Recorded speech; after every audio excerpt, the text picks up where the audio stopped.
Okay. Well, thank you for making the journey down at the sunny Swansea, as I always call it.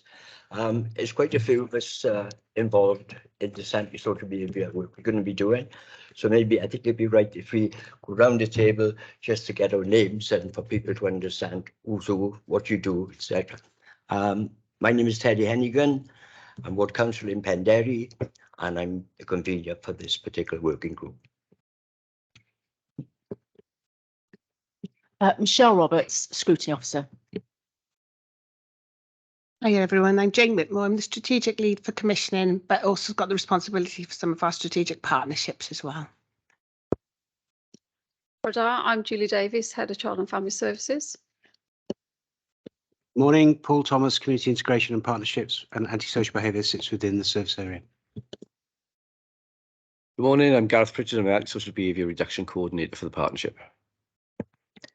Councillor Alison Pugh, Cabinet Member for Wellbeing, and ASB sits under me. Thanks. Sam Bennett, Ward Member for Waterfront. Thank you for that. Apologies. Any apologies? We've had two come in already, and that was from Mary Jones and Rebecca Fogarty. Any other apologies?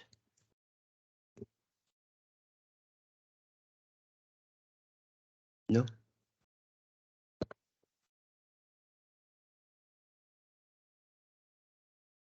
And probably just for the councillors, any whip votes for the parties? No. Oh yeah. And any disclosures of personal interest? No. That's lovely. We haven't had any public questions come in as such, but I think as we go on, I think when we start introducing partners in and think people like that, I should imagine we will have some of the members of the public contacting us. Chair.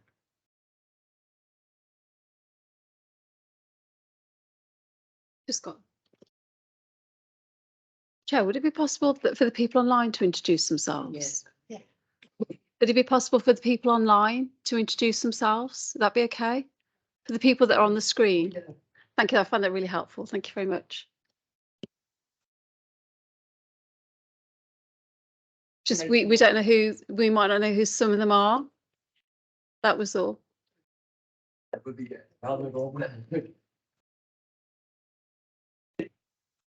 So, did you hear what Juliet, isn't it? Perhaps the people who are online could like to just to give their names just so we know who exactly who's who and who's in attendance. I don't know, we're going to Shall I start? I'm Hazel Morris from Penderry Ward. I work with Terry and happy to be with you this morning. Thank you, Hazel. Yeah, Matthew Jones, Councillor for Lance Hamlet Ward. Hayley Gwillam, Councillor for St Thomas Ward, but on the Cabinet for Community Support and got some responsibility around local policing. Bridget Rowlands, Councillor for the Clydach Ward. I'm Judith Williams. I'm from the Housing Service. I'm an Operations Manager covering the whole of the landlord services for all the area housing officers. I also do antisocial behaviour and the rents team as well. I'm Mike Day, Sketty Councillor and Lord Mayor for this year. Martin Wright, Ward Member for Llangefellach and Velindre. Cheryl Philpott, one of the Sketty councillors. Mike? Just Matthew Jones, isn't it? Matthew? Oh, done.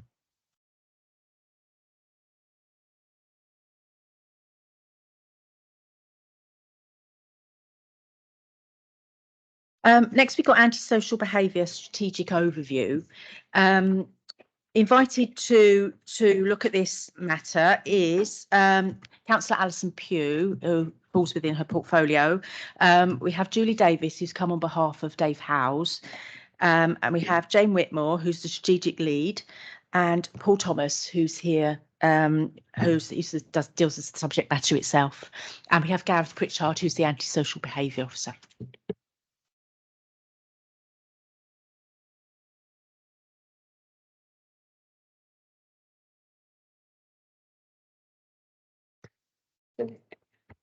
Thanks, everyone. So under agenda item 5 is the report that just gives a bit of a background and context to antisocial behaviour and what it is and how it impacts not just one department in the council. It goes far and wide across all the different areas of the council. But wider than that, it goes far. It's about our partnership arrangements, about how we work together to tackle antisocial behaviour, and actually, in terms of that prevention. So the report in section 1 sort of gives that description about how we manage it as a council.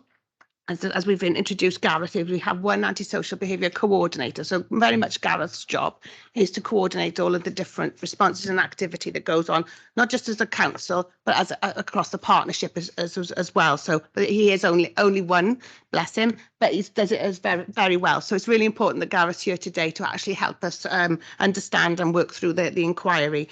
So as Judith has introduced herself as part of housing as well, there is a large antisocial, I'm not going to say a huge team, but a large antisocial behaviour team within the housing department, because there is a specific act that sits with housing as well. So it becomes very, very cross-cutting.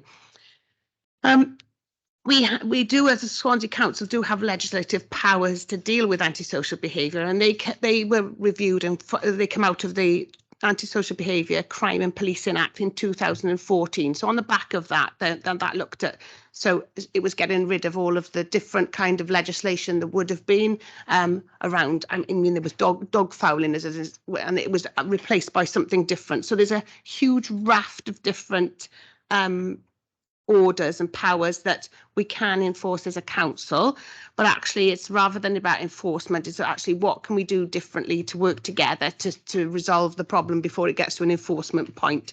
So there's details on there, so that the whole list of legislation is attached to Appendix B, and then the link in the papers actually looks at what do we do as a council around antisocial behaviour, and there's lots of different information on there. And I guess the section 2 then describes why we do it, but I think it's really important to understand what the definition is on 2.2, because I do think as part of the inquiry, it probably is worth us thinking about how we ask what people's understanding of antisocial behaviour is, and really understand that from a public perception. So that's right the way through from children and young people right the way up to our elderly population. So we cover it all and understand what do the public think ASB is, and actually because actually they're part of the solution in terms of so making better outcomes for our residents of Swansea. So section 2 describes the process and what we do, and I'm going to pass over to Gareth and Paul to describe that in a little bit of a better way than I will. But I guess the bit that I'm going to focus on is our partnership approach, because as you say, it's not just a council. It is about how we work together as a partnership, and it all sits under a Safer Swansea partnership, which sits under the Public Service Board. And listed on section 3.3 are all of the different partners who have a role to play in that partnership space to actually help us, resolve some of these issues. So it is really important that we do involve our wider partners as we go through the inquiry. There's a slight section around finance, because that describes how the council funds little bits different things, but as you say, it's not just one big team. There's lots of little parts right the way across all of the council that work together to resolve these issues. There's a little section under section 5 around current trends and performance, and we purposely haven't put a lot of detail in here because the police, it comes from a niche system in the police, and I think that as we go through the inquiry, it's really important that we understand what these figures are telling us, because sometimes you'll see figures and then people jump to conclusions, but actually when you contextualize them and understand what they look like, it is a very, very different picture. So I think as part of the inquiry, we need to understand what those figures are telling us and how it's reported, because actually sometimes you see a figure and it jumps up and everybody goes, oh, we need to do something, but actually when you look and dig deeper into it, it's not actually the thing it's telling us. So in terms of a response, the trends around from the last 2 years of lockdown and changes is really difficult to see a pattern. So I think that's quite an important piece of work that we will need to do. And then on section 6, it sort of outlines some future challenges and opportunities that's outlined, and there's a document as Appendix C. And so the Home Office has done some work in terms of understanding what the principles for antisocial behaviour is, and what that we could actually use those principles to frame some of the questions as we move through the inquiry. So I guess it's how do we use all of the information we've got and our partnerships and across not just the council but wider to make sure that we get a really good understanding of what this means and what we could potentially do differently to stop it, you know, in terms of a prevention agenda. I'm going to pause for a second and ask my colleagues to go back. I'll go back to actually section 2 and the stages and why we do this, because they're the experts, not me. So if I pass over to Paul or Gareth, is that okay? Yeah. Thanks, Gareth. Thanks. Hi, good morning, everybody. Right, so I'll just go through section 2 to start with regards to what the definition of antisocial behaviour is. It's laid out in the legislation. I don't know how many of you got this. I'm assuming everybody's got this document in front of them. I won't. So yeah, the basic definition of antisocial behaviour is anything that causes harassment, alarm, and distress. Okay. So what does that mean? There's harassment, alarm, distress in probably nearly every crime and offence that ever happens to any one individual. So it's important to understand that whether somebody gets assaulted, verbally assaulted, whether it's eggs thrown at the window, whether it's somebody pushing somebody else, although there's other offences within that, there's still harassment, alarm, distress. So the way we approach as a partnership, because it's not one organisation that leads on antisocial behaviour, we work on a referral basis. So you report something to 101. The police then will attend that particular occurrence. They then put an ASB referral in if they perceive that to be the best approach. That ASB referral then comes to me and the Community Safety Department within the police, and we work together, myself and the police antisocial behaviour officer, to decide what the best course of action is. And that best course of action could be anything from a staged letter, which is what I'll go through in a minute with a 4-step plan, or anything right up to an injunction, if it's housing and things like that. Now, these referrals come in from various different areas. So they can come in from the police themselves. We have a referral process with the hospitals, so with the health board, where their staff will put ASB referrals in, and also tenants, housing officers can also put a referral in as well. So I'll get referrals in from the various different housing officers as well, and we then look at a multi-agency approach to see how we can deal with that. I know that who's here from housing? Is it Judith? Rather than a brief overview with regards to what the housing ASB team do in respect to the larger picture, if you like, is that the housing ASB team directly deal with all the tenants.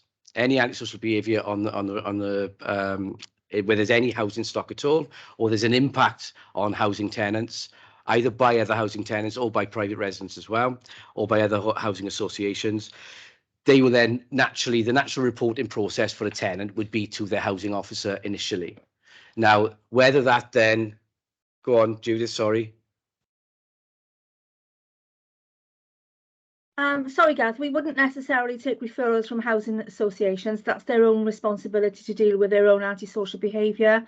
And similarly, depending on what sort of antisocial behaviour is coming from a private resident, you know, that might well sit within the police. That might not necessarily be with us to deal with. We might pick up on some of the periphery around it, but you know, we have no powers specifically in relation to both housing associations and private tenants, private residents, owner occupiers.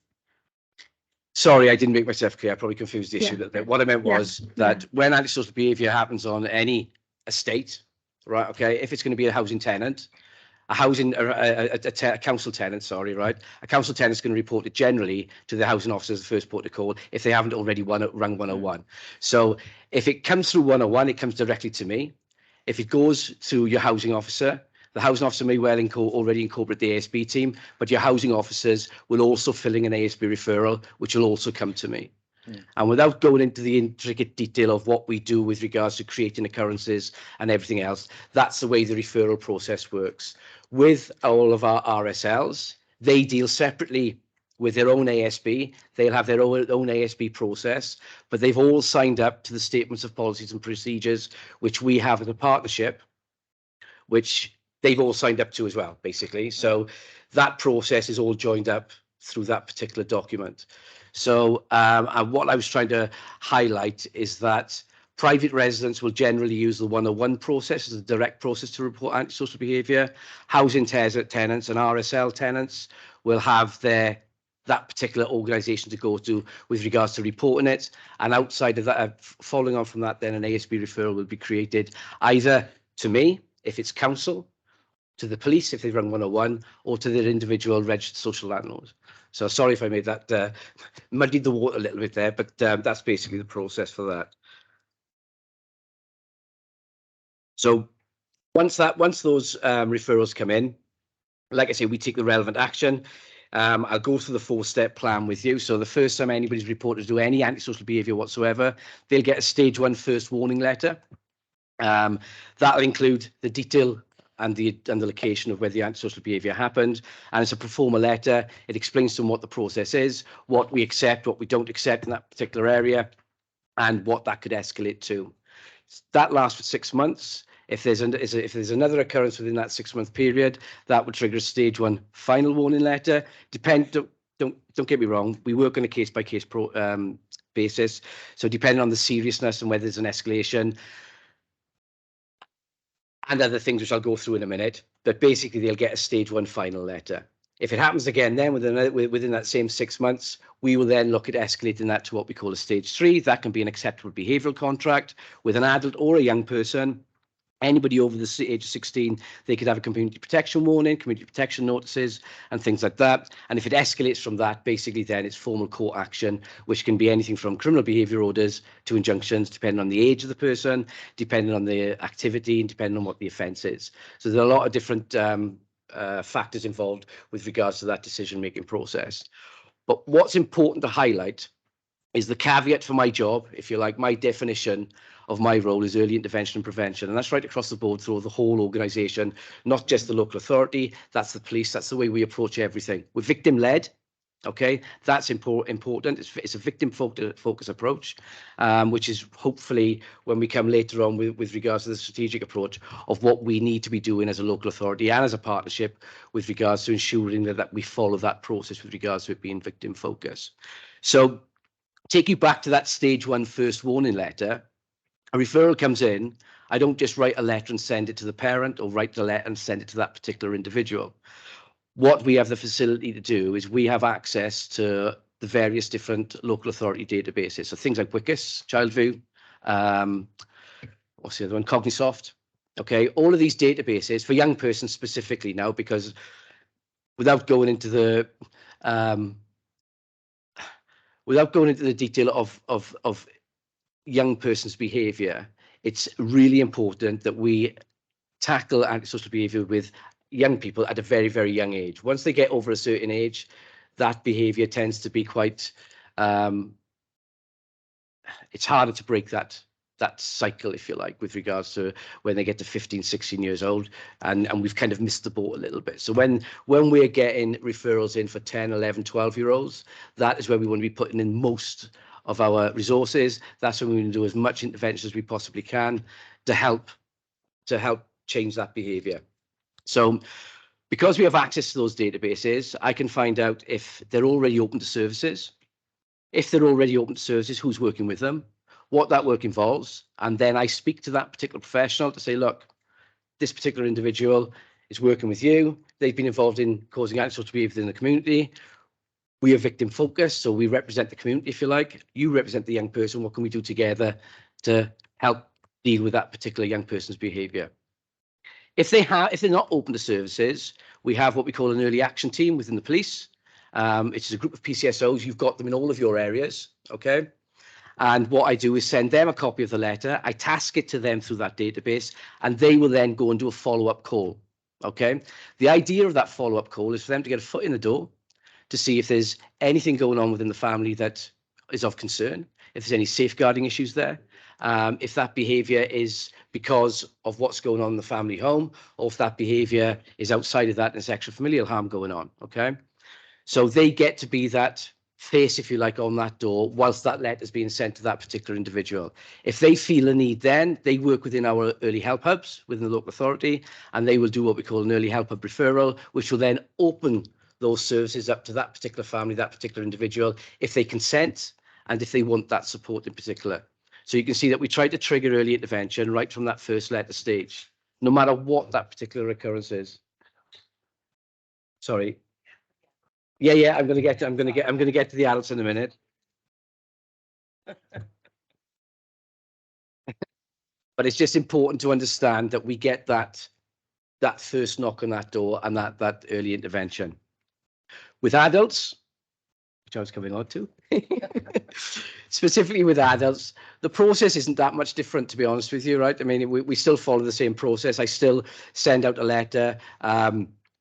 We still get that knock on the door for that particular individual, and the support and interventions that can be offered to them through the adult services is exactly the same. If they're open to services, we'll know they're open to services, and we'll speak to that particular individual. That particular individual could be anybody. It could be a social worker, whether it's adult or child, now, just in general. It could be a social worker, it could be an intervention worker. YOS could be involved with that particular individual.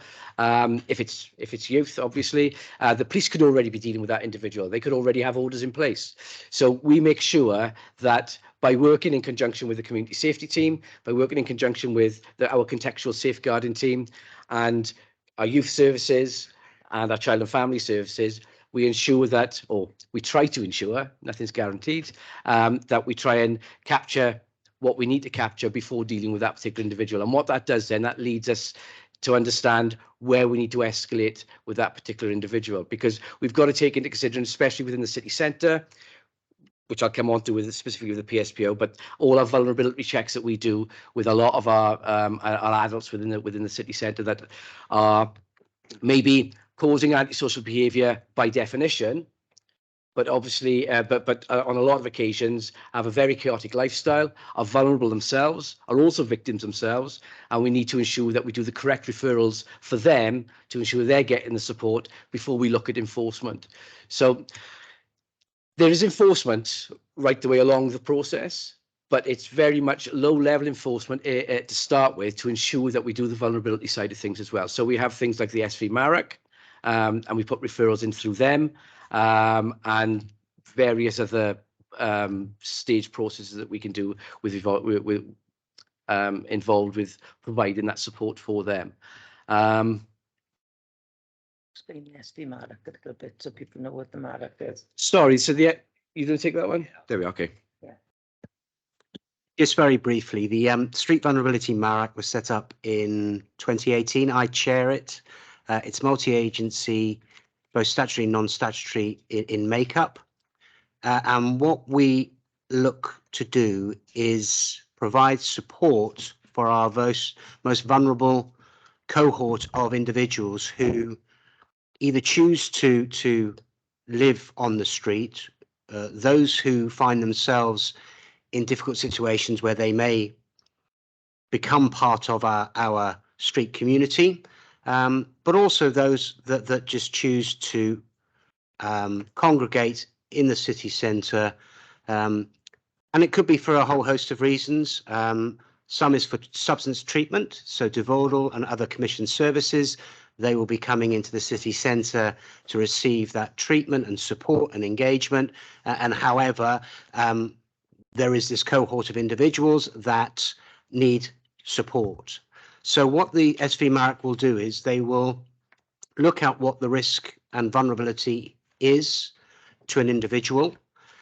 We will then look at the services that are already engaged with that individual, and that could be a multitude of services and the provision that's in place, and see where we can improve that engagement, where we can improve that individual's well-being to a point where they can make informed decisions and perhaps change the direction that their lives are currently going in, with regard to possibly endangering themselves, others, and criminality. So I think over the last 3-4 years, we've managed to support, discuss, and signpost on in excess of 60 individuals.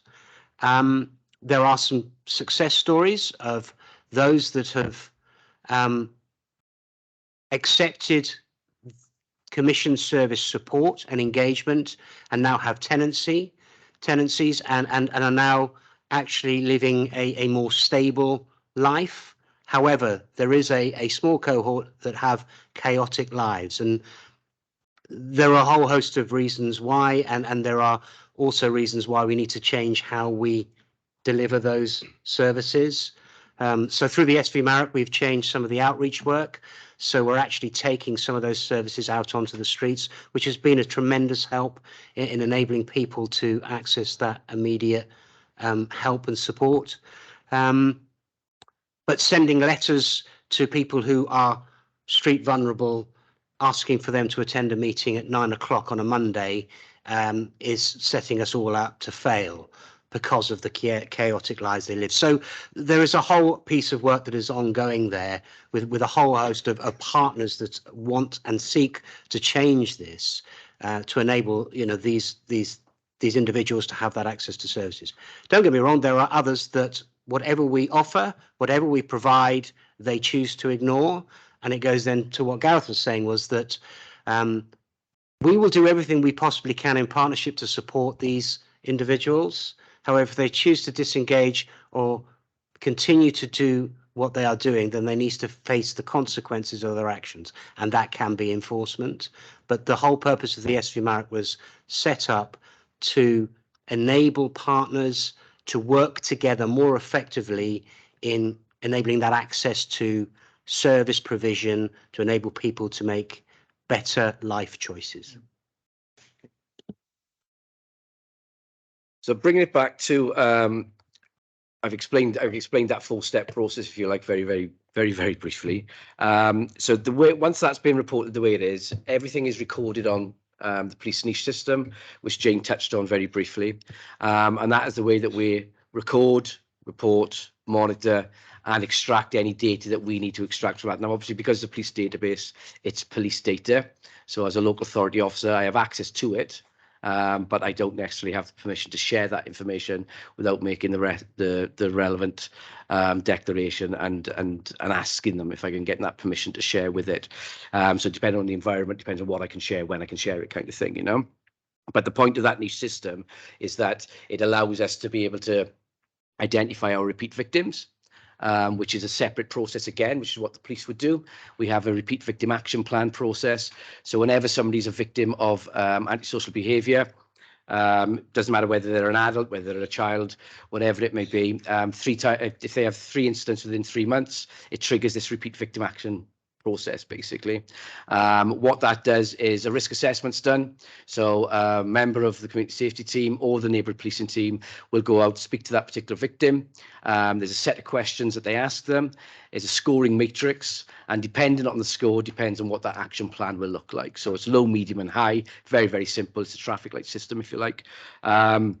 And then that can be anything from increased patrols in that particular area to daily contact with that particular individual, target hardening, and a whole host of various different prevention and intervention tools that can be utilised by the police in order to do that.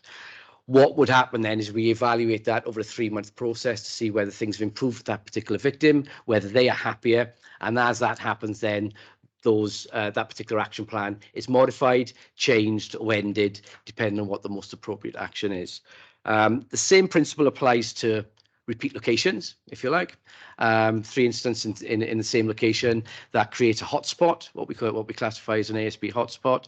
And again, through a partnership approach, it's just not the police, but the police would lead on that because they're the ones that have the officers on the ground. So they will again look at increased patrols in the area, maybe putting the police vehicle out. We would look at, from our perspective, target hardening the area, speaking to the Parks Department, maybe cutting back overgrowth, increasing natural surveillance, and various other crime prevention measures that we have. We have 10 crime prevention principles that we live by, because I'm also a crime prevention officer, and we utilise all of those in any particular area that we do to try and mitigate the issues that we have there. And it can be something as simple as cutting a hedge back, or something more extreme as improving lighting, CCTV and things like that.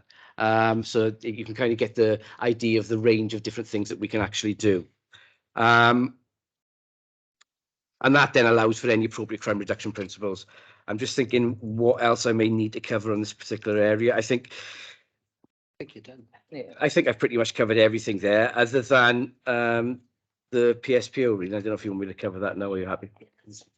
There we are. Great. Thank you. Well, for information, I'm glad you touched on working with the young people. Last month or two in the Penderry area, Councillor Erica Kirshner, Simon Trick, who's the new superintendent, but they changes the senior management like Newcastle Football Club, don't they? You know that. And they meet every Tuesday. There are between 40 and 50 young people coming along with the police, ex-Swansea City players like, I call them DAPs, but it's Trundle. And it's working, but it's not necessarily the ones who are causing the antisocial behaviour. They're usually a bit older, because these are between, say, 8 and 12 that they fetch in. And I can understand where you're coming from, and I think it's very good. And maybe it's something further down the line, we could perhaps invite 1 or 2 of them people down here to tell us how they're going about their business with the young people. Up to now, it's working very well. Of course, it's getting darker, but the councillor has actually been going out and getting lights and one thing and another. So that's a good thing. And just on private tenants, from my past work, what we used to do, because they always think they're untouchable when they cause trouble, we target the landlord under the Environmental Protection Act. That's the way we do. So they will say just, you can't touch us. So we hit the landlord and say to them, either you do something about it, or we do, and if the act, we take you to court, whatever. Yeah, that's exactly what we do. That's the approach that we do, and everything you've mentioned in the Behaviour with Erica, I sit on that panel. We do the problem solving groups which that came out of. We funded the lights as well, so it's that approach. My colleague Paul Evans in community safety. So all of that is just to give an understanding that result is that partnership working group that we created, that we meet every month for the blind and mice working group. We've got the same thing in Gosainen as well, where I sit with all the councillors and we look at those sort of proactive factors going forward.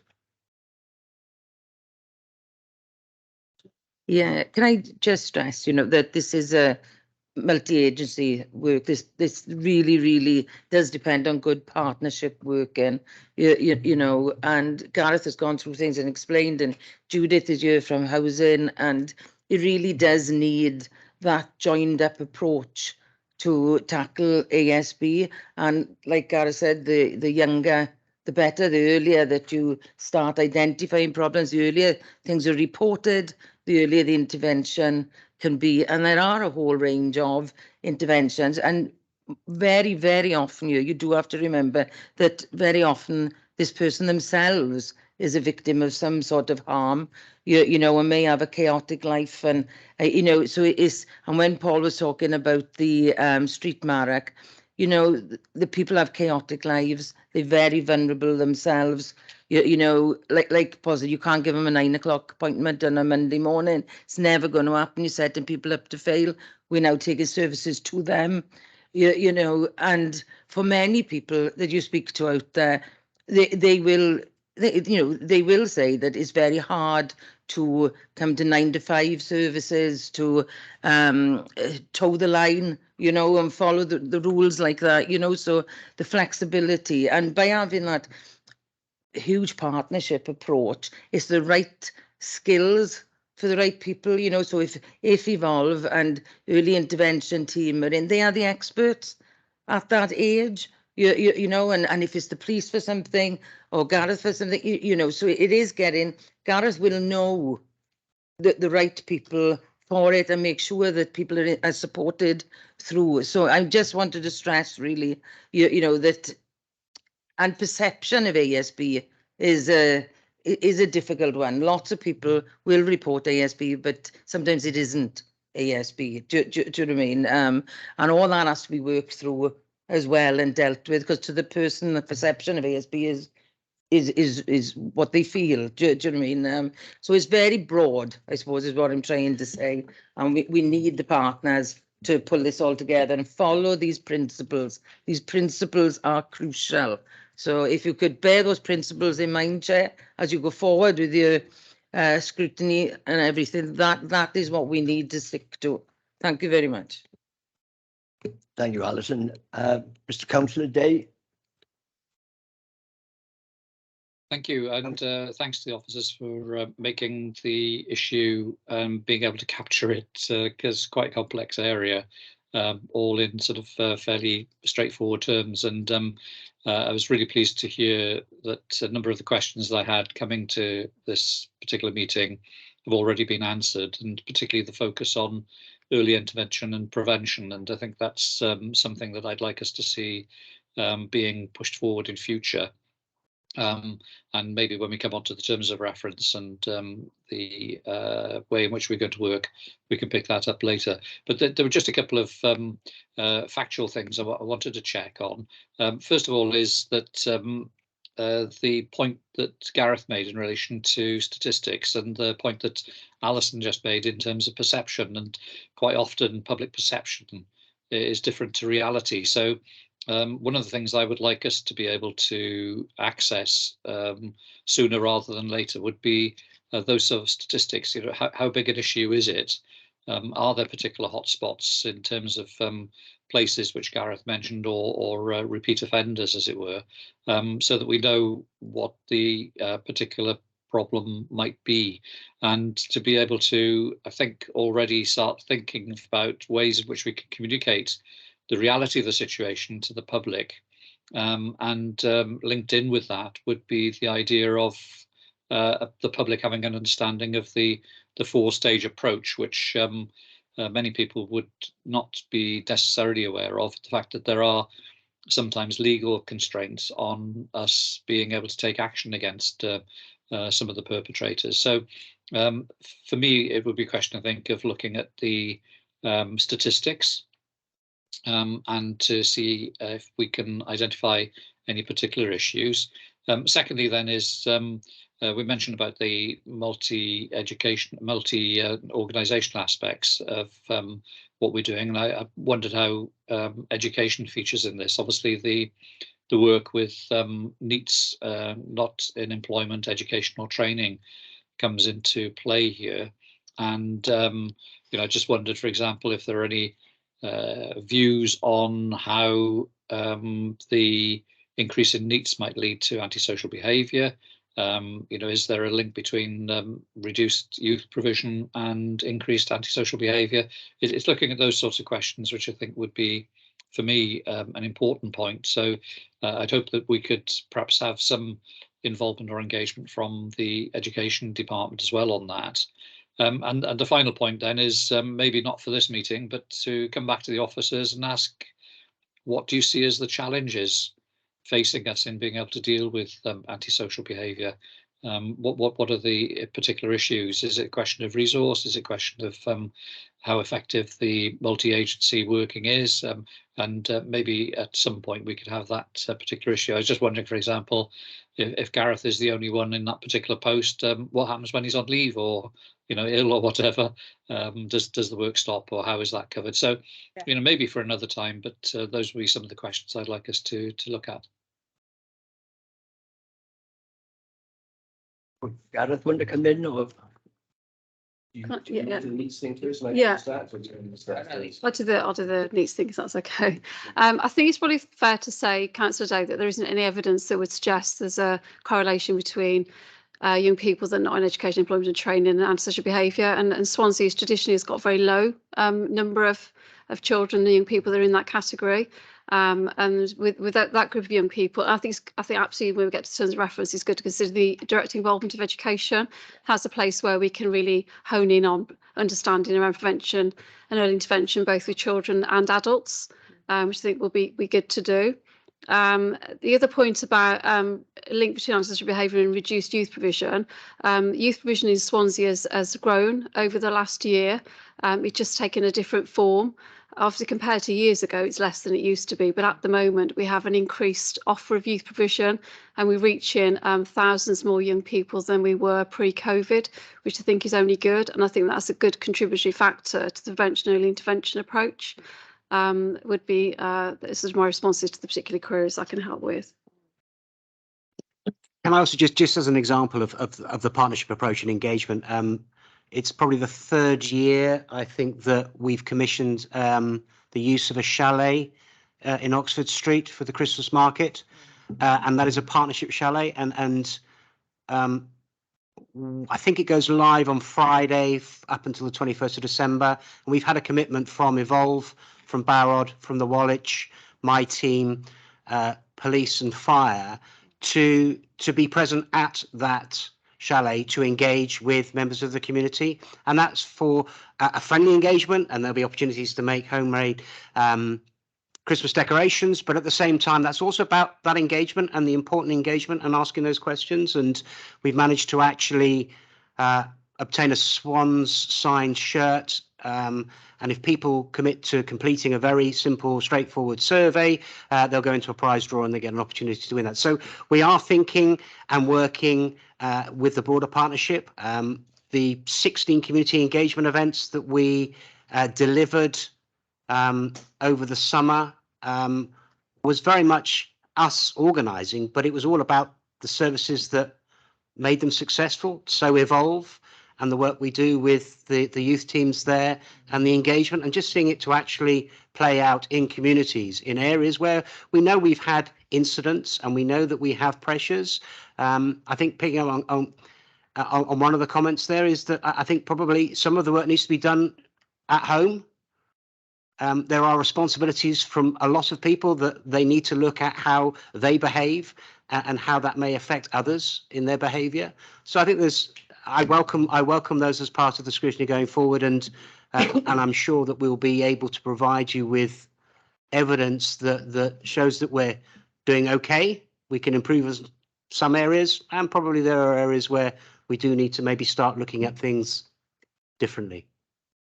Could I just ask on the chalet, which way have you put it out to the public, advertising? Or... Yeah, we've put it out via the, well, it will be via Safer Swansea social media. It'll be through corporate communications.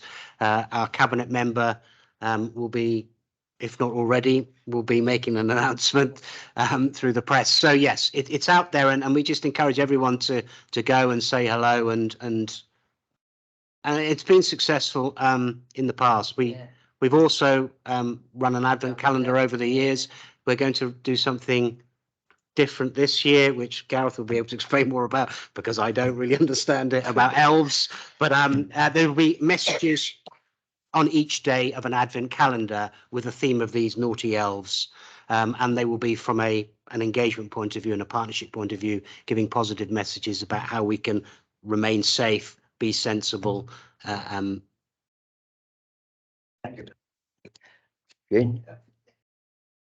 Just thank you. It's a really interesting one about challenges, and I think as we go through, it's about how we make sure that we're as efficient and effective at joining up all the different partnership work, and that we communicate that out to the general public so everyone's aware of it. I think that will be a challenge as we go forward, but I think it will be one that the inquiry will probably come up with some recommendations of how we can do that. And so there's great work going on, but it's how does everybody know that there's great work along, so that the perception is the truth, and there's only one version of the truth rather than what people think. I think that is a challenge. from an officer's perspective, I think that's how I would see it. So the best hopes would be that real clarity coming out of the end of it, from my perspective. Thank you.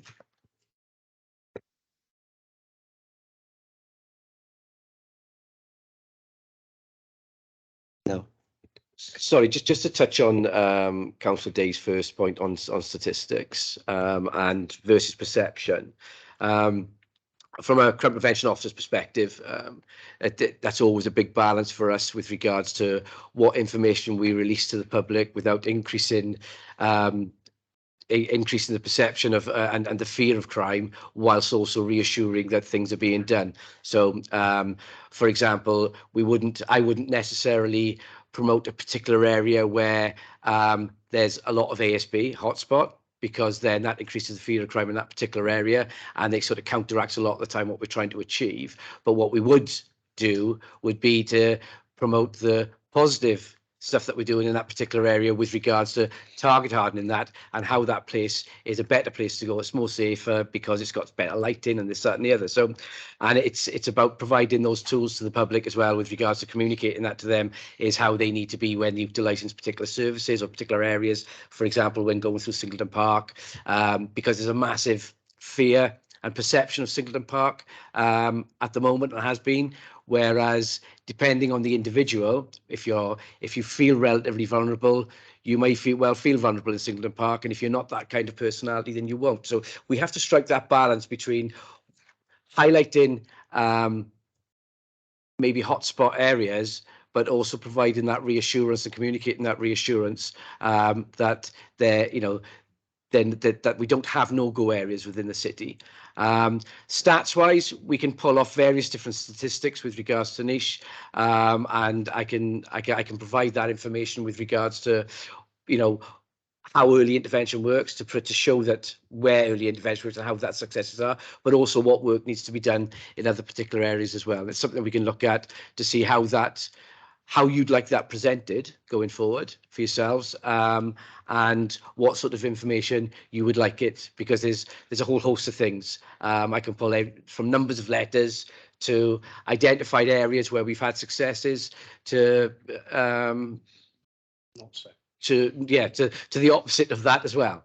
So it'll be interesting to get that feedback of yourselves, what specifically you'd like, and then I can tailor that into a little report for you.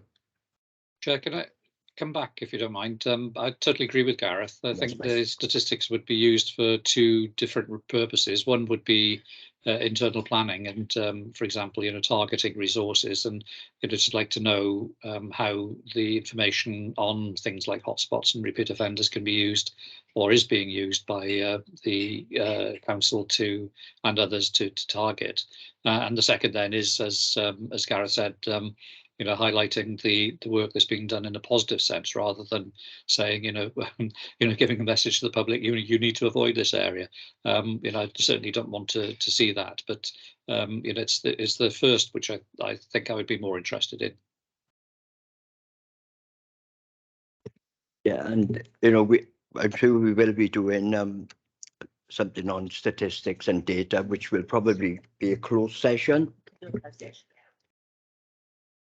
Yes, come on in. Just to pick up on the hotspots and data and how we respond in planning, it'd be interesting to know also how sure-footed we are. So, for example, I know there was a lot of work being done over the summer in the Maritime Quarter, but obviously once you'd crossed the tower, we were having problems in SA1, but that project didn't extend beyond that. So it's how then there was very few problems this summer in the Maritime Quarter, yet we were having problems in SA1, and so that might well be due to the intervention being done there. But once we get an idea that that's working, what are we doing where it's rising elsewhere? It's a bit like a whack-a-mole, I suspect, more than anything. Yeah. I mean, what you're specifically talking about there is displacement. And any intervention that we do, whether it's crime, whether it's antisocial behaviour, there's always going to be displacement. And what we try to do is mitigate that as best as possible through the sectors. So, for example, you have two different sectors there. You've got East Side, Morriston and East Side, who cover the SA1, and the Maritime Quarter is by city centre. Now, they don't work exclusively from each other. And if you like, our community safety team and the police community safety team link in between all of that as well. And it's very difficult to predict. And so predicting crime is a lot easier. You know, target hardening a car and not targeting a car, that's the car that's going to get stolen. With antisocial behaviour, it's difficult to predict because you're talking about individual personalities, and it depends on weather. So, for example, when it's all sunny, we know that Prince of Wales Dock is always going to be an issue. Now, we can predict that. So the sector, if you like, try to put in increased patrols and do various other different things that they can with regards to trying to mitigate those particular issues.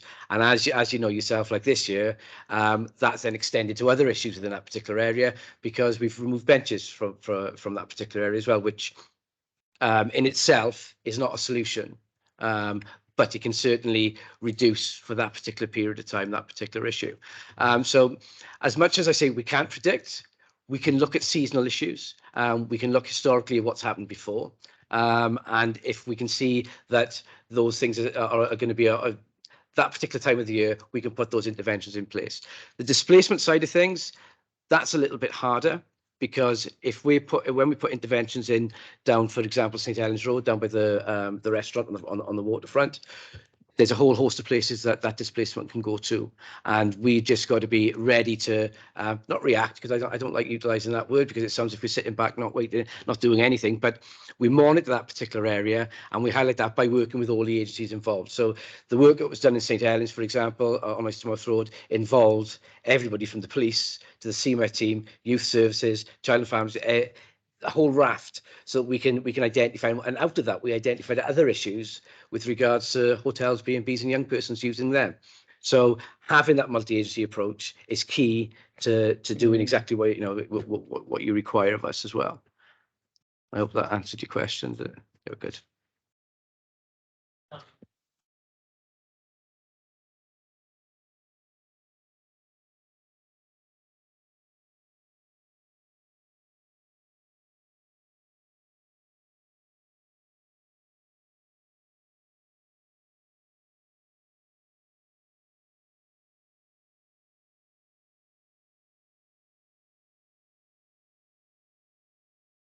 Sorry, we can't hear anything online. I don't know if you're talking without us. Sorry, I'll start again. We haven't heard anything, or I haven't seen anything at the moment regarding community coordinators. Will they come into this antisocial behaviour? Because they are the users. So the local area coordinators, yeah. Local area coordinators we incorporate within the problem solving groups. I probably didn't touch on that earlier. Because I give a broad strokes approach with regards to the multi-agency that we do. But we have monthly problem solving groups in every single sector area, okay? So in every ward that's covered for that particular sector, those problem solving groups are attended by all agencies involved in those particular issues in that area, including local area coordinators. We as a community safety team and a community integration partnership, we link in with them as well with the various different things that we do, whether they're engagement events, whether it's operational stuff, using the VATI units, if you like.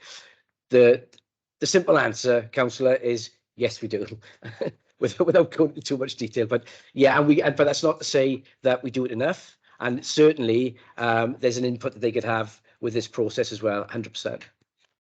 And last but not least, from me, NSU, that's the neighbourhood support unit.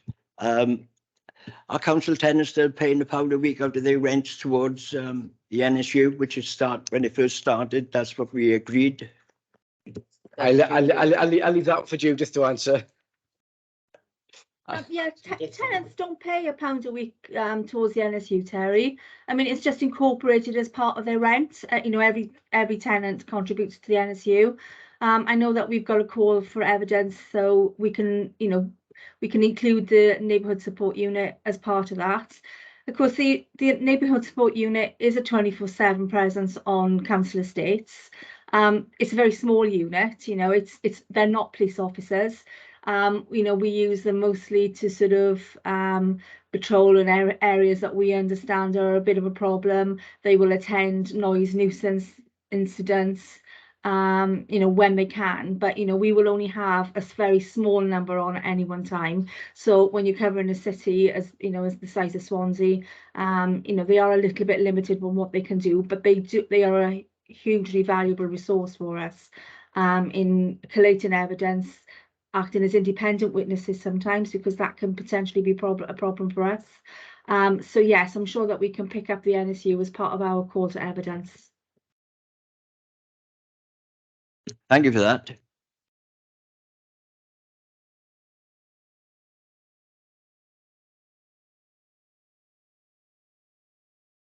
Hi, Cheryl. Would like to come in now? Thank you. Yeah, thanks.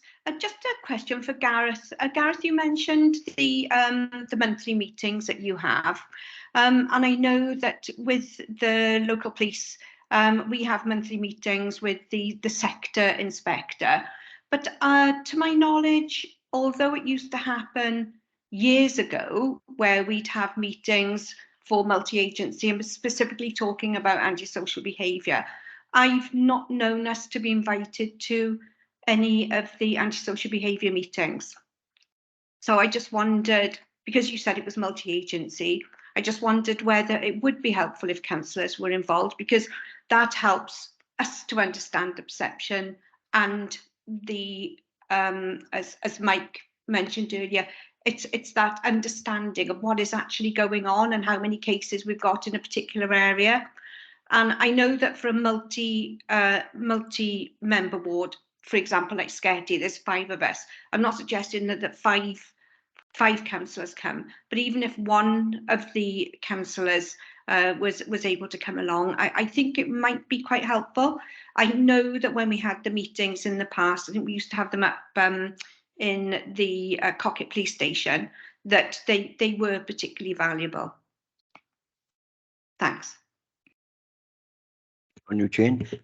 Thank you. It's a really, really important point, actually, in terms of, and it's one actually that I'm actually going over to speak to our colleagues in the police this afternoon, just to understand what is going on and with all of the different meetings, because you're absolutely right. You've got problem solving group meetings, you've got local ward councillor meetings with the police, then there's the PSOs, then there's inspectors in terms of the neighbourhood policing teams, then you've got a community safety policing team. And actually what I want to try and understand for all of us, I think, as part of this inquiry, but actually in general, is what all of those different groups are doing and who is around the table having the conversations. Because if we're all having different conversations in different groups, we're not helping each other as partners, and most certainly not helping you as ward members, or not helping our residents in those wards. So it's actually, what can we do better together to understand where those meetings are taking place. So we are going over to speak to our colleagues in the police this afternoon, just to get a picture that we can bring back as part of the inquiry, just to understand exactly what's going on. Because the partnership space is hard, because we're all a little bit different. But in terms of us, how we move forward to make sure that we do tackle challenges, whatever's coming around the corner, together, we need to be really, really joined up and on the same page to do these things. So it is a really important point, and I think one that, as I say, as we go through, we'll come to some kind of understanding of all of that. But it does need a really, really good look at. I don't think I've answered the question exactly, but just to say, yes, it's on the agenda, and yes, we need to bring it back so we understand. If that's okay. Right with that, Cheryl? Councillor Hazel Morris. Thank you, Terry. I was just thinking, as we were talking this morning, there's a lot to the state's ward, just like our ward being Penderry Ward, where there's a huge council tenancy, same as in West Cross, Bunyan, and all of those estates in the past have had problems because of the council tenants. Now, in a place like Penryn, lots of the houses were sold in the 80s, quite a number of them, and there's lots of private houses dotted in.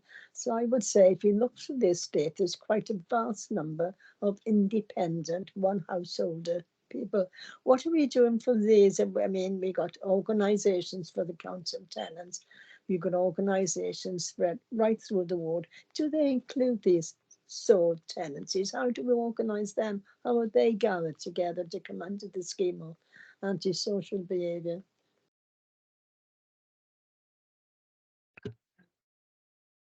Sorry, That's another really good question, Hazel. I'm not 100% sure I know the answer to that, and I don't want to put Judith on the spot, but I know we do have a session planned in for housing and housing associations that we can pick up that particular question as part of that session to really understand, because you are right, the council estate has changed over the years, and actually you've got private rental in the middle of it, and how it all works together is probably something that we would need to look at as part of the inquiry.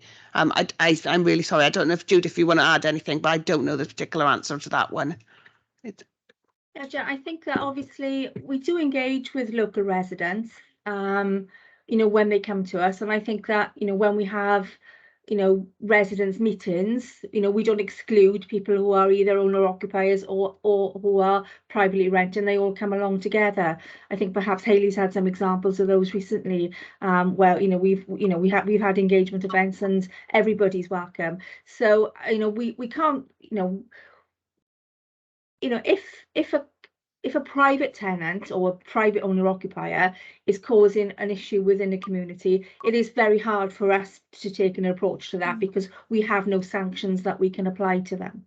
Having said that, we will try and engage, although they don't have to engage with us. I guess then it comes back to a more community safety issue with Gareth, and you know, but we don't exclude owner occupiers and private tenants from our dealings with them, but you know, we don't address it directly either. You know, we don't have a mechanism for engagement other than through local engagement, which everybody is welcome to. Thank you. Just to come back into Hazel's question, really, it goes back to what Gareth was saying earlier on, that if it's a privately owned house, then it's the same system no matter where the house is, you know, then you would go through to the police, and then Gareth would pick it up and the right agency beside the agent would be involved. But so it doesn't matter where the house is, Hazel, it's the same principle, you know. It doesn't matter that it's in a council estate, it's still a privately owned house. Sorry, just to One sec. Are you right with that, Hazel? Yes, fine. Yeah. Oh, okay. I was just going to say, just to clarify that the four-stage referral process and the four-step plan is an all Wales plan. So every force, every local authority does exactly the same. The letters are virtually, in the main, exactly the same, and the way to report, the way it's referred, and the way it's recorded, and the way it's monitored is exactly the same. Sorry, across not all Wales, across the whole of the South Wales policing area. So whether it's a private resident, whether it's an owner occupier, whether it's a tenant, whether they belong to an RSL, the process is still the same. It's the action that slightly changes. That's all. So if they're a housing tenant or an RSL tenant, it's housing that lead on any formal enforcement.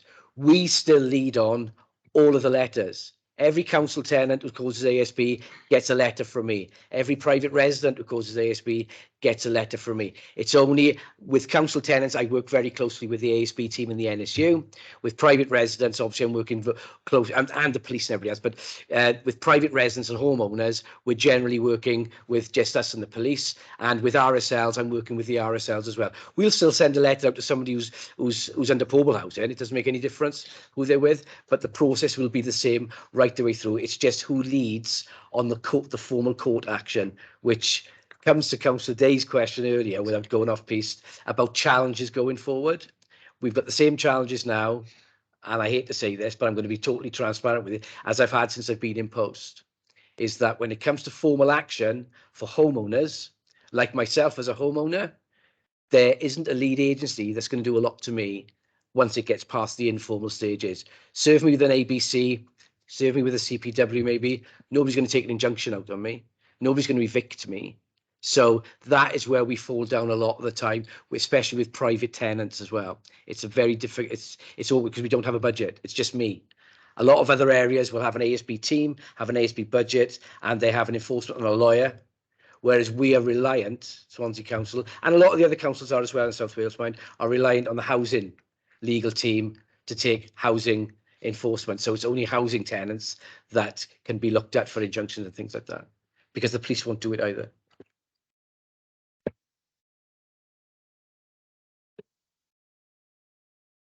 Yes. In terms of partnership working as well, is there an opportunity with the modern building practices with management companies? There's increasing amounts of building being done that is highways and stuff that we're not running, we're not controlled. So if you talk about we need more lighting, we need to cut back bushes, that the council would do in some areas of the city, but in other areas of the city where there is modern building going on, it would be a management company. Are we doing any work with like partnership work with management companies, and also therefore with the rules that they have on their tenants? There's clearly opportunities there as well to do enforcement in partnership with management companies and leasehold areas as well. Just is that part of that? There's a couple of examples previously where SA1 was Welsh government land, where we've worked in conjunction with them to see what we can do with regards to, specifically it was the PSPO at the time, because they owned the land at that particular time. There's an area in the city centre which is now private land. Part of that is council, where we can cut back and fence. Part of it isn't. So we're liaising with the owner of that particular building and the developer who's planning on the building, the developer for that land who's going to build on it, to see what they're prepared to do with regards to costs. That's particular Jockey Street I'm referring to there. So short answer is, as and when that happens, and we attempt to do that. But with the greatest of respect to some private developers and things like that, getting them to engage is the challenge. I'm not saying that it's not impossible, but another challenge there, Councillor Davey, with regards to going forward, how we can better do that. And I think this is the ideal process that we can address that maybe. Yeah, so we can pick that up under session 5 that we've got to talk about in terms of those building and those management companies and the private element, because if it's coming in with those, if we're issuing planning permission, we could ask those questions, and we could do that as a council. We could do something a bit different around that. So there's definitely something we can pick up in one of the sessions to understand how that works currently and how it could potentially look a little bit different, because it's a really good point, isn't it? Okay. And I think the tenancy agreement has got a lot to do with this. At the end of the day, council tenants, it is in the tenancy agreement to have the peace and enjoyment of their home, irrespective of who's causing the bother. And the council are there to protect their council tenant as customers, I should imagine.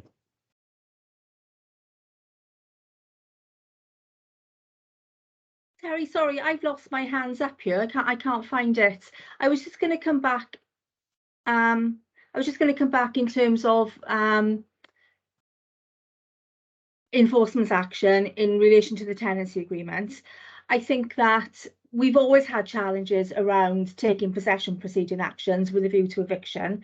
I think they've always existed. But I think COVID has brought us different challenges in respect of, the Welsh Government approach has very much been not to take enforcement action, not to evict people, to keep people in their homes, and that still is the case. That is what is going forward. Welsh Government emphasis is about a bed for everybody. Everybody has their home, and eviction should only be considered as a very, very last resort, and that's both within the context of antisocial behaviour and and in the context of rent arrears as well. So those do bring good challenges with us. I think that all of you have received some information in relation to a very big change in legislation which is happening next Thursday on the 1st of December, which is the renting homes legislation, which is going to be a significant change for us. All our working practices are changing. It's a huge challenge for us. But basically, renting homes is very much reinforcing the rights of tenants. And in terms of eviction and possession proceedings, particularly around antisocial behaviour, that is going to be harder for us. The bar is going to be higher again. There are certain things that we have at the moment in terms of locality that we won't have under renting homes. So whereas at the moment, if we tend to use locality broadly as a mile, under renting homes, we won't be able to use locality. That will not be, seen as the proper thing to do. And equally, whereas with tenants, we take action against household members as well. Under renting homes, that becomes a little bit trickier for us as well, especially in the early stages, because you know, you have to prove that the tenant you know, knew that they were doing it, and it kind of it gets very muddy for us. And of course, we're going into a brand new piece of legislation that is untested, and we don't know, and you know, there's going to be quite a big bedding in period for us as well. So it's going to be very different for us. So renting homes is going to be very significant. And I've read something, I believe this week, in the Open House magazine. Yeah, Open House came out this week, yeah. Is that the way of your consultation to council tenants then, or is it across the board? Well, we haven't particularly consulted tenants on renting homes because it's the change in the law. You know, it's not something that we have any impact over really. In terms of what we're transferring across from the existing tenancy agreement to the new occupation contract for existing tenants is pretty much what's in there now. There are no significant changes. There are some things within the fundamental terms of that contract that have to be in there as directed by Welsh Government. But for tenants, although the contract will look a lot different, I think fundamentally there are not significant changes in terms of what we were already doing in our current tenancy agreements. But in terms of consultation, obviously we've provided information over the very long running period, you know, because this received royal assent in 2016.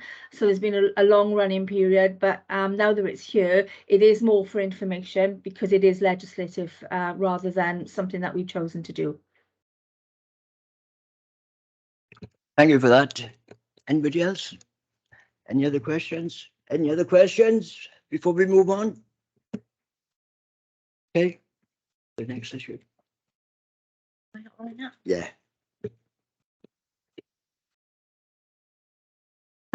So we're moving on now to your terms of reference and your project plan. So basically you would have all had a read of it. This is just a sort of framework to start with to kick off the inquiry. Any comments would be most appreciated. We're going to add the extra stuff in today that's come up today relating to local area coordinators. Education, I think we have in here. Some of these sessions look like they're going to be quite big, so we may need to have extra sessions to accommodate some of the things, but we can work with that as we move along. And the other thing is we will send out a call for evidence, which will be publicised, which we will ask for any public comments, which we'll bring back to you. And also there is a draft integrated impact assessment, which if you could have or had to have a look at all of these and let me know if you've got any amendments or changes to those. Thank you. If I remember right, Councillor Mike Day said you wanted to say something on the terms of reference. Would you like to come in, Mike?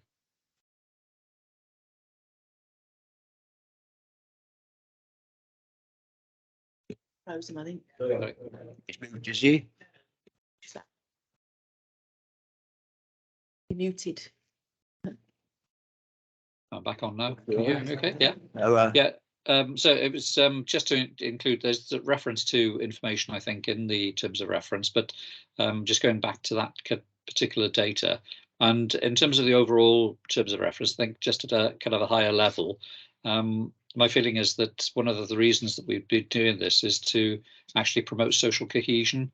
I think, you know, there's we don't want there to be kind of us and them type of approaches being available, and I think it's the focus then on what actions we can undertake to build on what Gareth said earlier in relation to early intervention and prevention.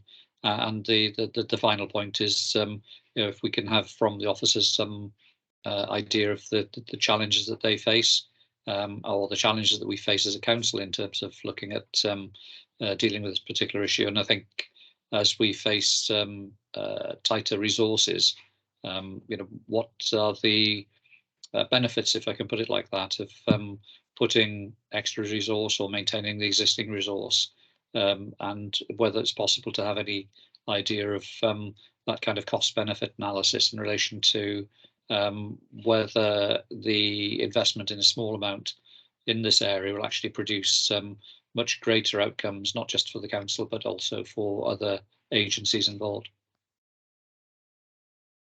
Thank you, Mike.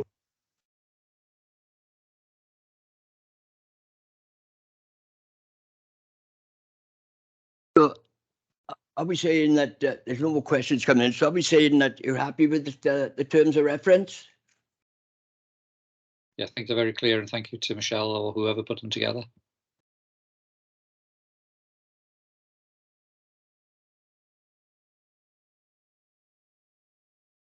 If I will put together a set of key questions that we can, based on this, that we will use with all the people when they come to the meeting, so we've got a consistent approach, send them around to you shortly. And if you could have a little look at those and add, or, I mean, obviously be able to ask supplementary questions to those, but that will be a core question.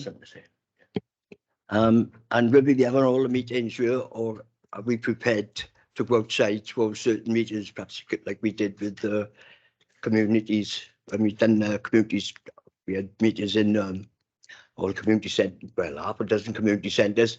Yes, we took a bit of stick, but I didn't have a problem with that, because at the end of the day, they had their say, and then they came out then with the kind of information that we needed. So it's worth sometimes going out in the community, take a bit of stick, yes, but at the same time, a lot of information comes our way. So The only thing with that is, obviously we do that, but they will be informal meetings, because now this room is based as a hybrid meeting. So of course everything's recorded. So therefore we'll have formal meetings in here, which are recorded and publicised, and then we'll have informal meetings in which we can go out and visit. But we'll then have to feed that back into one of the formal meetings. So, but there's no problem in doing that at all. Yeah. Happy with that? Chair, could Cheryl? Yeah, thanks, Chair. Just adding on to that, and in view of what a number of speakers have said today about wanting to keep it positive and not to highlight sort of areas where there could be a perception of antisocial behaviour, and then people come forward with historic cases that might have now been resolved, because in my experience, sometimes it doesn't always work. But what has worked really well is the Safer Swansea partnership, when they've gone out and they've engaged with the community. I know that not every engagement day has brought forward, lots of people. However, I know in Scrutiny we had a really successful one, and I know that when we've worked with, when we've had partnership working and we've had the police van or the community van parked up, we get a lot of people coming to talk to us, but it's not as sort of like a group, it's individuals coming forward, and you tend to hear something that is maybe, it could be generic, but it could be specific. But that's always better, I think, than having a room full of people where you've got somebody who is always going to have that stronger voice, and then people start joining in.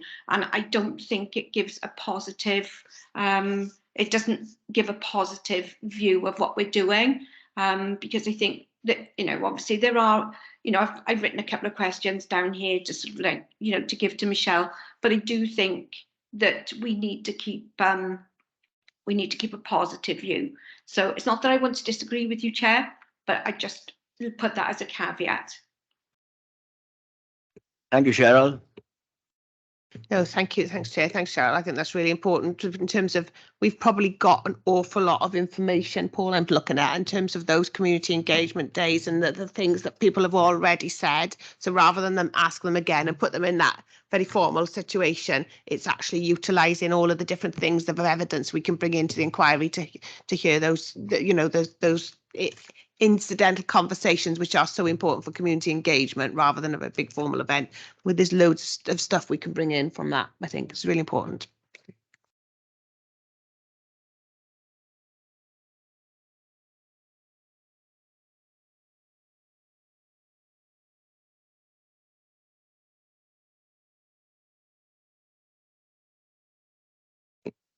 Next meeting will be in January for the Infectious and Community Inclusion, Community Safety, Anti-Social Behaviour Officer. We haven't got a date, but it's going to be in Yeah, January. it's 19th of January now. That's been updated. What's it? Yeah, 19th of January. 19th of January. Sorry, 17th. The other one mixed up with another mission. 17th of January. 17th of January, yes.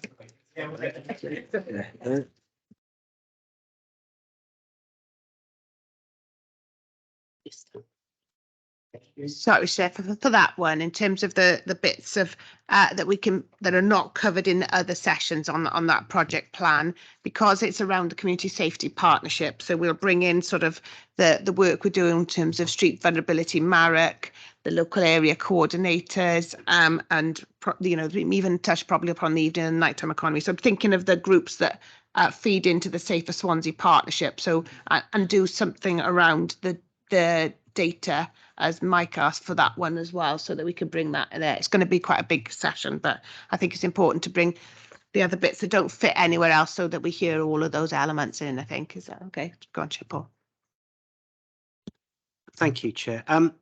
Just a couple of points I'd just like to raise is that you've got lines of inquiry from session 2 onwards, but there doesn't seem to be lines of inquiry for session 1, which is us. So I need to be very clear on what the expectations are on us. I think picking up on Mike's comment about statistics, we don't own those statistics. So I think if to do its justice, there needs to be a separate session where the police will be able then to guide you through the system, the process, the recording and the information, because they are the information holders. That's not to say that we can't be part of that meeting, and Gareth will continue to have access to that. But I just think it's maybe something for you to consider, that although it may be quite a dry session, I think actually from having a conversation about statistics, I think will help inform a more rich conversation about how it's recorded, what is ASB, the nature of it, and then it will lead then in maybe into some of the other sessions as to how we then go about addressing those issues. So for me, it's just what would be the expectation on us as officers in that first session? Sorry, I forgot. Personally, I wouldn't know, but I'm sure Michelle will. I was just going to say, with that list of issues, that will, I mean, if we do a set of questions coming out of this, which I'll send round to members, that will apply to all the evidence that we gather. So they will be the basic core of questions. Obviously, some may not be relevant to some, so you'll be able to take those in and out. But that will be the core, and then members will be able to ask supplementaries from that. So that, and the other thing I was going to say was that with sessions whereby you can have data and you're concerned about not having that in the public domain, we can have a section of those meetings which will be informal, so you can share data that you may not want to be in the public domain in those sessions as well. So we keep as much as we can in the public domain, but if there is stuff that we need to, we can go into an informal. Yeah, I think it's more the point of not what we're sharing in the meeting is getting permission to share, because it's not our data, it's the police data. So I think what Paul's alluding to is the fact that maybe for that data, I can check with my counterpart in the police anyway, because we've had this conversation for another reason a couple of months ago, when it was highlighted to me that I was actually working with police data, even though I'm feeding into that data, but it's owned on a police system, so they are the data controller. So I just need to clarify from her what environment can be freely shared and what environment is going to need a request, a formal data request to South Wales Police for that information, unless, of course, their officer turns up and they do it. Yeah. Ideally, that would be the case in the police, the one that we have the police actually coming into. But each meeting we will plan so that we will have what we need for that meeting, so we can have closed session if we need. We'll have the right people at the meeting, etc. So we'll be planning each meeting to accommodate what we need. And I think it's only right that I'll bet you in a sec that the ward members, they will come up with some issues that they will put on the agenda, and it's only right that they should have that opportunity to put their Oh, absolutely. It's going to be a moving feast as we go. In terms of the police data then, so if we're not using the data in the first session, but we're using it in the second session, will that mean that we don't get the officers in the first session's response? If we've got the data in one place and we want both the police, because we're using it on the police one, surely it would be better to have those officers. Yeah, what I'm suggesting is that I was just looking at the terms of reference, that there's lines of inquiry for session 2 and 3, and but there wasn't. So one, I just wanted to understand what the expectation was in session 1 on us as officers, because if you're going to drill down into very granular detail, then we may not have the access to it. So my suggestion would be is there needs to be a session on data and how it's recorded, and we will be present at that meeting with police and whoever they deem appropriate to be as part of that, because I think it's important that you have officers as well, but they, as Gareth has said, are the data controller. And that's not to say we're hiding behind any of this. You know, it's just that there is a due process that needs to be followed. So it's just about what would be expected of us as officers at that first meeting. If it's about, you know, what we do, why we do it, I mean, we've touched on that and we can go into further detail. We don't want to go into granular detail of, you know, why we are doing certain things in Gorsinon and not in Penderry and in SA1. Those are conversations that we can draw out as a partnership, because again, it goes back to what we originally said, is that it's not just us. And it's important that we have that partnership discussion about how we deal and manage the issue, but also expectations and consequences.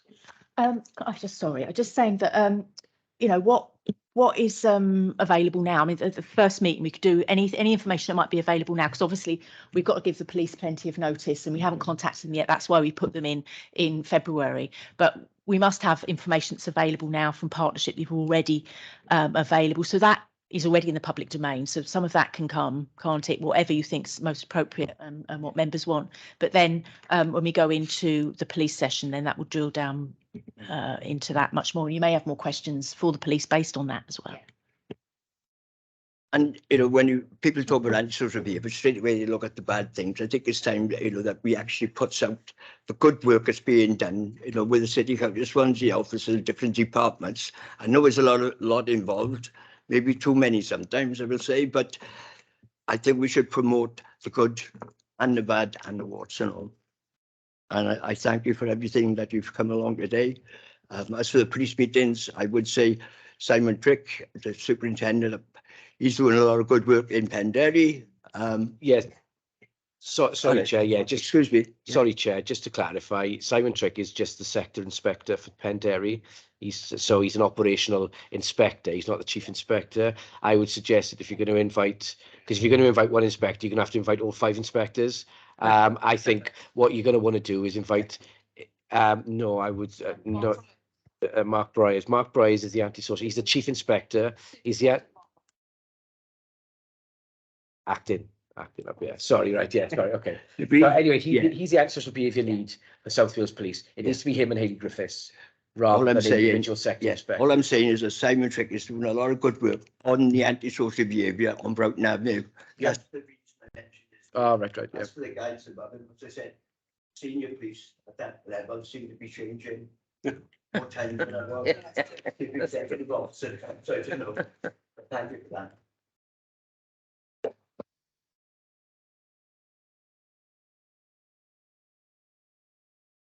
Any more questions before I call it to an end? I could do a summary, but so much came out of that. All I'm saying I would like to see is the good work and issues that we've been just discussing this morning. I'm sure Michelle will do a good job and fetch our reports back. And I'll see you all. Have a nice Christmas. Have a nice New Year. I'm going to the Grand Theatre tonight to see the Drifters. Something that my daughter bought my wife and myself a present. I prefer to see the Jersey Boys, but that's it. Thank you very much. And thank you to all the councillors who attended today. Thank you all.